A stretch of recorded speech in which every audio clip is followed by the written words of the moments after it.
안녕하세요. 조현 목사입니다. 저는 오늘 산상수 두 번째 이야기를 해볼까 합니다. 여러분 혹시 그 아리아드네의 실타래라는 그리스 신화를 아십니까? 크레타 왕인 미노스라고 하는 사람과 그의 부인이었던 파시파의 사이에 아이가 태어나는데 반인반수의 괴물이 태어납니다. 물론 바다의 신 포세이돈의 저주를 받았다고 신화는 설명하죠. 여러분 신화니까 신화로 그냥 이해하시기를 바래요. 옛 이야기입니다. 이 반인반수 미노타우루스가 태어났으니 어떡합니까? 그래서 당시의 장인 건축가였던 다이달로스라고 하는 사람을 불러서 이 미노스 왕이 라비린스 미궁을 만들게 합니다. 그리고 거기에 이 미노타우루스를 가두죠. 아들이니까 먹이기는 해야 될 거 아닙니까? 그래서 당시 소도시였던 이 아테네 처녀 총각들을 붙들어다가 이제 먹이로 주는 거죠. 아테네의 영웅이었던 테세우스가 이 미노타우루스를 처치하려고 옵니다. 그런데 들어가서 처치는 해도 어떻게 나오겠어요. 그래서 신화는 그때 이제 아리아드네라고 하는 이 크레타 왕의 딸이 테세우스가 사랑에 빠지는 것으로 묘사를 합니다. 그래서 이 아리아드네가 테세우스에게 실타래를 주죠.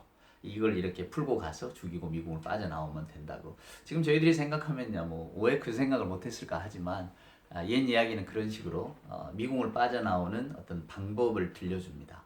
아리아드네의 실타래.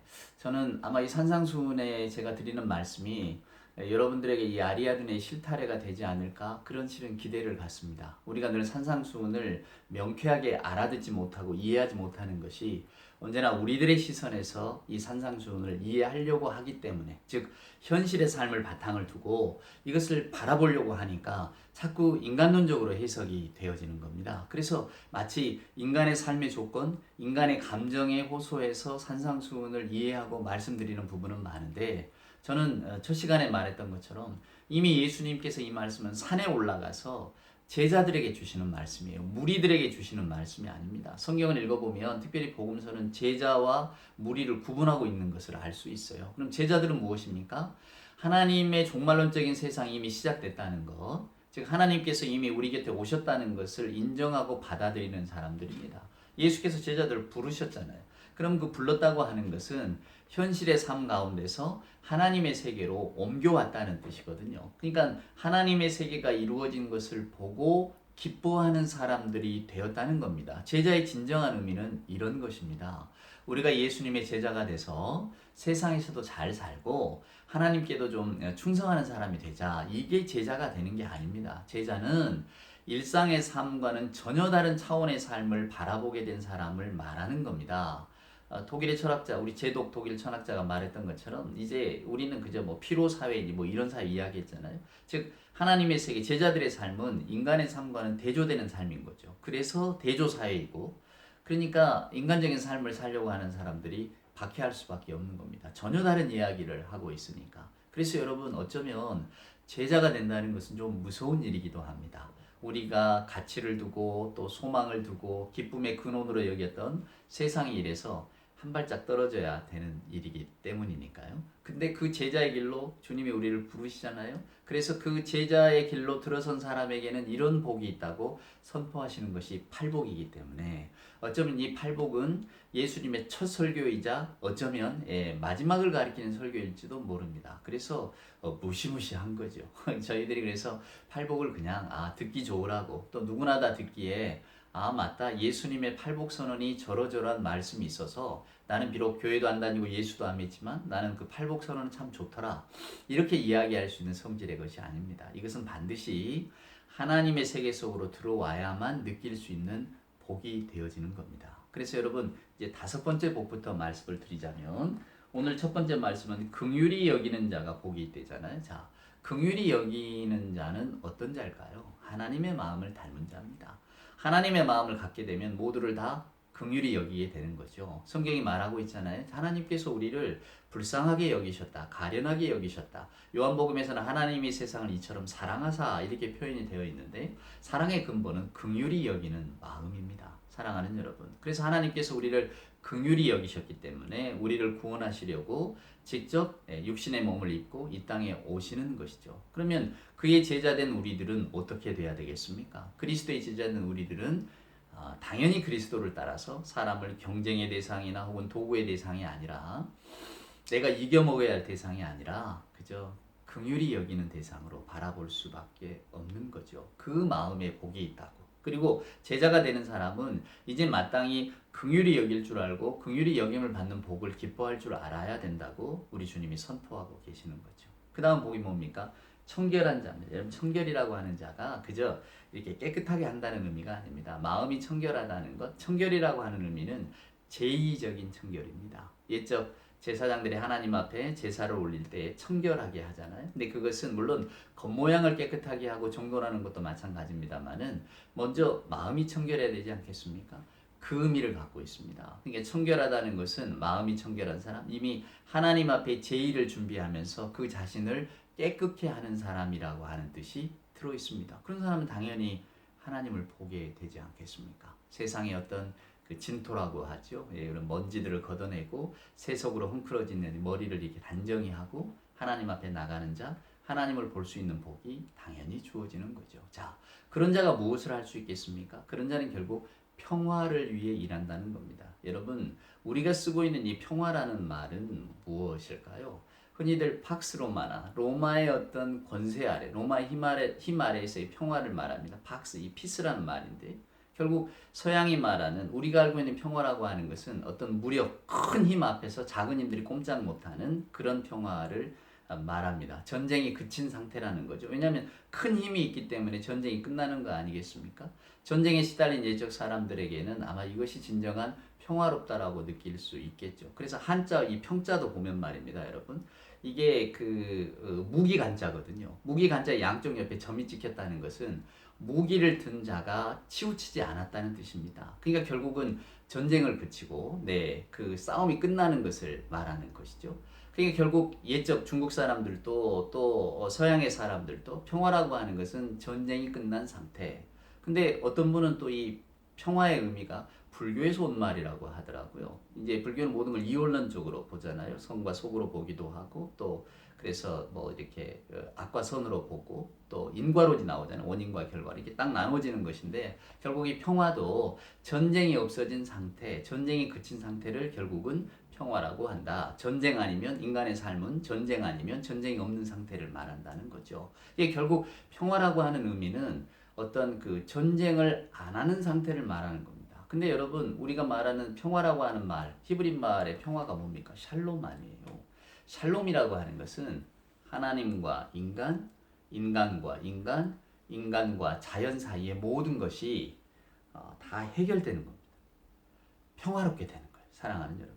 그러니까 모든 관계들이 온전한 자리로 돌아오는 것을 성경은 샬롬이라고 말합니다. 그게 어찌 보면 우리들이 만들어낼 수 있는 평화는 없는 거죠. 그러니까 우리가 흔히 샬롬이라고 인사할 때 이것은 하나님께서 우리에게 주시는 복 중의 복입니다.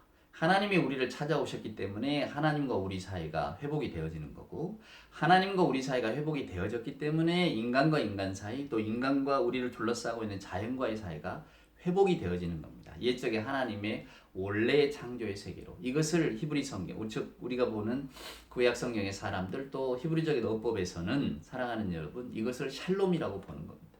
그러니까 오늘 예수께서 말한 평화를 위해 일하는 사람, 평화를 만들어내는 사람, 여러분이 피스메이커, 평화를 만드는 사람이 돼야 한다는 것은 단순히 전쟁하지 말자, 전쟁이 없는 평화의 상태를 말하는 것이 아니고 사랑하는 여러분 하나님과 인간 사이가 회복되어지고 인간과 인간 사이, 인간과 우리를 둘러싼 어떤 자연환경과의 사이에 어떤 이 화해가 이루어지는 그 일을 위해서 저나 여러분이 애써야 한다는 것을 우리에게 들려주고 있는 거죠. 그래서 어쩌면 자연환경을 위해서 애쓰는 사람 평화주의라고 할 수 있고요. 사람과 사람 사이의 관계를 회복하려고 애쓰는 사람 평화주의자라고 말할 수 있습니다. 저희들이 늘 예배하면서 하나님과의 화해를 갈망하는 것도 평화주의자인 거죠. 그래서 우리 주님은 화평케 하는 자가 복이 있다라고 분명하게 말씀해 주고 계시는 겁니다. 자, 화평케 하는 자에게 복이 있다. 그러면 그 다음에는 무엇일까요?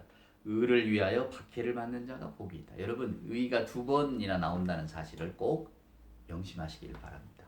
그래서 결국은 이 마태복음의 그 다음 이야기는 하나님의 의에 관한 이야기로 계속해서 반복이 되어집니다. 디카이오스네. 결국 예수님의 산상수훈에서 가장 중요한 말씀은 그 의예요. 의. 디카이오스네. 즉 하나님의 제자, 하나님의 사람들이 된 제자들에게 예수께서 요구하고 계시는 것은 결국은 실천적인 의입니다. 저나 여러분이 하나님의 사람으로서 어떻게 살아야 할 거냐? 그냥 하나님의 사람으로서 마음으로 느끼면 사는 것이 아니라 마땅히 하나님이 기뻐하시는 세상을 위해서 이런 삶을 살아야 한다고. 사랑하는 여러분, 애통하는 자가 돼야 되고 온유한 자가 돼야 되고 의에 줄이고 목마른 자가 돼야 되고, 그 다음에 뭔가를 이렇게 화평하게 만드는 사람, 마음이 청결한 사람, 사랑하는 여러분, 그런 사람이 되려고 애를 써야 한다는 거예요. 그러니까 결국 그 이유가 무엇인가는 이제 계속해서 예수께서 말씀하시는 산상수훈의 나머지 이야기로 이어지고 있는 거죠. 그러니까 산상수훈에서 가장 중요한 어쩌면 메시지는 의입니다. 마태복음도 읽어보면 하나님의 의에 대한 이야기가 7번인가 8번인가 계속해서 등장을 하거든요. 그러니까 마태가 가장 중요하게 여겼던 예수님의 복음의 핵심은 의입니다. 하나님이 올바르다 여기시는 것에 대한 갈망인 거죠. 그러니까 예수 믿는 우리들은 하나님이 무엇을 기뻐하실까를 먼저 생각하는 겁니다. 안식일 논쟁에서 말씀드렸지만은 안식일이라고 하는 어떤 종교적인 율법보다는 하나님이 기뻐하시는 일은 그 세계 속에서 살아가는 사람들에게 마음의 초점이 맞춰져 있는 겁니다. 그러니까 일찍이 그 나치 독일 히틀러 암살 작전에 가담했던 본헤퍼라고 하는 독일 유명한 신학자가 있습니다. 독일 교회의 약 90%가 히틀러를 지지하고 심지어는 그가 우리 시대의 메시아다 이렇게까지 이야기를 하기도 했어요. 교회의 어떤 1%, 10%가 이야기한 게 아니라 독일 교회의 90%가 히틀러를 지지했다니까요. 그런데 보네퍼라고 하는 이는 미국에 있다가 다시 독일로 돌아가서 히틀러 암살 작전에 가담을 합니다. 그에게 있어서 가장 중요했던 것은 하나님의 의죠. 하나님이 무엇을 옳게 보실까 하는 겁니다. 독일 민족이 무엇을 옳게 보느냐가 중요한 게 아니고 하나님이 보실 때에 어떤 게 옳을까. 그러니까 오늘 저나 여러분이 세상을 살아가고 또한 어떤 사람 사는 사회를 이렇게 바라보고 생각할 때에 하나님이 무엇을 기쁘게 여기실까를 먼저 우리가 생각해야 되는 겁니다. 예수님의 산상수훈의 방점은 바로 그 디카이오순의 하나님의 의에 찍혀 있고요. 그래서 의 때문에 살다가 박해를 받는 것 여러분 기뻐하셔야 됩니다. 그리고 많은 선지자들이 그 하나님의 의를 위해서 애쓰다가 핍박을 받았어요. 예수님은 그런 선포를 하고 계시는 것이죠. 그러니까 오늘날 저나 여러분에게 이제 주어진 숙제는 분명합니다. 저나 여러분이 예수의 제자로 살기 위해서는 하나님의 의를 어떻게 실천하고 또한 그것을 위해서 살아가느냐 하는 거죠. 그래서 이게 어렵다는 이야기입니다. 아마 우리들의 대부분은 그런 삶을 살지는 못할 것입니다. 그저 하나님의 의가 거기 있다는 것을 알고 우리도 마땅히 거기에 따라가야 된다는 것은 알고는 있지만 언제나 우리들의 일상이 우리의 발목을 붙들고 있기 때문에 또 저나 여러분은 예수님 시대의 그 제자들처럼 모든 것을 다 버리고 그물을 버리고 예수를 따른 사람들이 아니잖아요. 여전히 현실에 발을 붙이고 살면서 실은 우리들의 속마음의 전부는 현실의 삶이 어떻게 좀 나아질까를 고민하면서 조금 더 어떤 신앙적인 마음을 갖는다면 내 현실의 삶이 이만하면 좋으니 저는 죽고 나서의 삶도 좀 평화로웠으면 좋겠어요. 죽고 나서의 삶도 좀 고민 없는 삶을 살았으면 좋겠어요. 이게 저희들의 어떤 소망은 아닐까? 그러면서 마치 예수를 믿는 것도 무슨 보험 듣는 것처럼 저희들이 예수를 믿고 있는 것은 아닐까? 이게 우리들의 고민일 줄로 압니다. 목사의 고민이고 아마 성도들의 고민일 것입니다. 우리는 언제나 이 현실의 인력에서 좀 벗어나서 하나님의 인력에 끌리는 사람이 될 수 있을까? 이게 우리들의 고민 아니겠어요? 오늘 예수님의 산상수훈은 제가 서두에서 이야기했지만 분명합니다. 저나 여러분에게 여러분이 이렇게 살면 좀 어떨까요? 이렇게 권면하시는 이야기가 아니라 이미 종말론적으로 다가온 하나님의 세계를 바라보는 사람은 이렇게 살 수밖에 없다는 것을 가르쳐주고 계시고 선포하고 계시는 거죠. 설득하는 게 아니라 선포하시는 겁니다. 이것이 바로 복이라고. 이제 우리들의 고민은 그 하나님의 세계를 멀리 있다 여기지 않고 뭐 주님이 언젠가는 오시겠지 하지만 지금은 아니지 이게 아니고 주님이 지금이라도 오셨다라는 생각 속에서 우리들의 삶의 현실을 바라보는 것. 그리고 어떻게 하면 내가 그런 마음을 가질 수 있을까? 그런 신앙을 가질 수 있을까? 이것이 매주일 저나 여러분이 교회를 찾을 때마다 고민하는 신앙의 문제가 되어야 된다고 생각합니다. 고민만 하고 있다고 해서 뭔가 나아지겠습니까만은 고민하지 않은 것보다는 고민하다 보면 즉 페리클레스의 말처럼 애쓰다 보면 조금이라도 나아지지 않겠습니까? 사랑하는 여러분, 저는 이것이 저나 여러분에게 주시는 가장 큰 위로의 말이라고 생각합니다. 페리클레스의 말이 무슨 뜻이냐고요? 옛적에 그리스 이제 정치가 페리클레스가 있었답니다.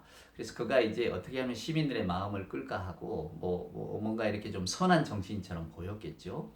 그러니까 그 속마음을 모르는 사람들, 뭐 속마음 저도 모릅니다만은 사람들이 좀 비난했는가 봐요. 페리클레스 좀 봐란 말이야. 저 그냥 남에게 보이려고 저러는 것이지. 이렇게 이야기하니까 거기에 대한 페리클레스의 대꾸가 그랬답니다. 나도 이렇게 예쓰다 보면 좀 나아지겠지. 예, 저도 그렇게 생각합니다. 저나 여러분이 오늘 이 말씀을 듣고 또 기억하고 마음에 새기면서 하나님의 어떤 그 하나님 우리를 찾아오시는 종말론적 세계를 우리가 마음으로 품고 우리가 살아가는 세계를 바라보고 또 하나님이 주시는 이 복, 예수님의 이 팔복 선언을 진짜 내게 주신 복이다 생각하고 세상과 사람들을 바라보려고 애를 쓴다면 조금은 좀 신앙인으로서 하나님께 가까이 가는 사람들이 되지 않겠습니까? 이것이 저는 우리들의 기도 제목이 되어야 된다고 생각합니다.